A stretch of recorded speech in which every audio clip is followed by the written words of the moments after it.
Media మిత్రులకు నమస్కారం.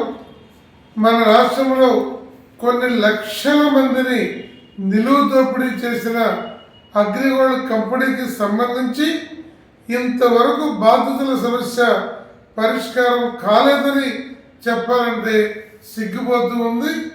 2014లో company సుమారు 7,000 కోట్లు 32 లక్షల మంది నుండి సేకరించి బోర్డు తిప్పేసిన చరిత్ర మనందరికీ తెలిసిందే. ఆనాటి నుండి నేటి వరకు AgriGold customers and agents welfare association నిరంతరంగా తీవ్రమైనటువంటి ఆందోళనలు చేయటం మూలంగా ఆనాడు ఉన్నటువంటి చంద్రబాబు గారి ప్రభుత్వం 45 రోజుల్లో కోట్లాది విలువైనటువంటి ఆస్తుల్ని జప్తు చేసింది. అలాగే మరణించిన 142 మందికి 5 లక్షలు ఎక్స్గ్రేషియో ఇచ్చింది. కానీ మాట తప్పి శాస్త్రం చేసి బాధితులందరికీ కూడా డిపాజిట్లు చెల్లించడంలో వైఫల్యం చెందింది. ఈ దశలో నేను అధికారంలోకి వస్తే వారం రోజుల్లో 1,182 కోట్లు కేటాయించి 14 లక్షల మంది పేదలకి 20,000 రూపాయల లోపల వాళ్ళకి డబ్బులు ఇస్తానని, 6 నెలల్లో సమస్యను పరీక్షిస్తానని, మరణించిన కుటుంబాలకి 10 లక్షల ఎక్స్గ్రేషియో పూల్లో పెట్టి పంపుతానని చెప్పిన జగన్మోహన్ రెడ్డి నిలువున బాధితుల్ని ఓట్లు కొల్లగొట్టి మోసం చేసిన పరిస్థితి. ఒక 600 కోట్లు ఇచ్చి మా అమ్మ అనిపించారు.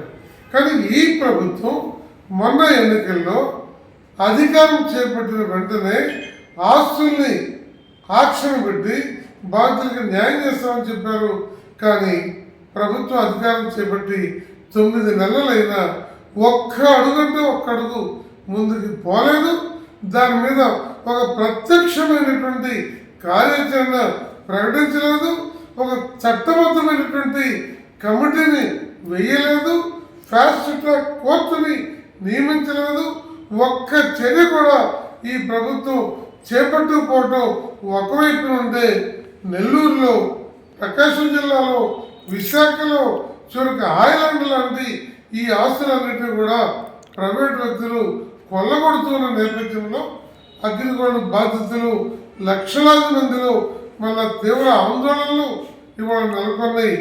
ఈ స్థితిలో సత్వరం 6 మాసాల లోపు బాధితులకు పూర్తి పరిష్కారం చేసే విధంగా ఒక ఎస్పీబీని ప్రత్యేక కమిటీని వేయాలని, అలాగే ఫాస్ట్ ట్రాక్ కోర్టుని వేయాలని చంద్రబాబు గారు చొరవ తీసుకొని ఒక 2 గంటలు టైం ఖర్చు పెట్టి బాధితుల కన్నీళ్లు తుడిచేటువంటి ఈ కార్యక్రమానికి సత్వరం శ్రీకారం చుట్టాలని ఈ నెల 19వ తేదీ విజయవాడ కళాక్షేత్రం నుండి ధర్నా చౌక్ వరకు అగ్రిగోల్డ్ బాధితులు కన్నీటి పాదయాత్రను నిర్వహించడానికి పిలిపించడం జరిగింది.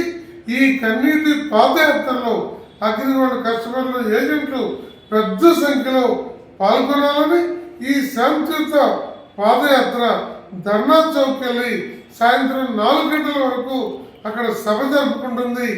ఇది ఒక తుది పోరాటం లాగా శాంతియుతంగా ప్రభుత్వాన్ని కళ్ళు తెరిపించి సత్వర చర్యలు తీసుకునే విధంగా ప్రభుత్వం మీద ఒత్తిడి తీసుకురావడానికి ఈ కార్యక్రమంలో పెద్ద సంఖ్యలో పాల్గొనాలని విజ్ఞప్తి చేస్తున్నాము.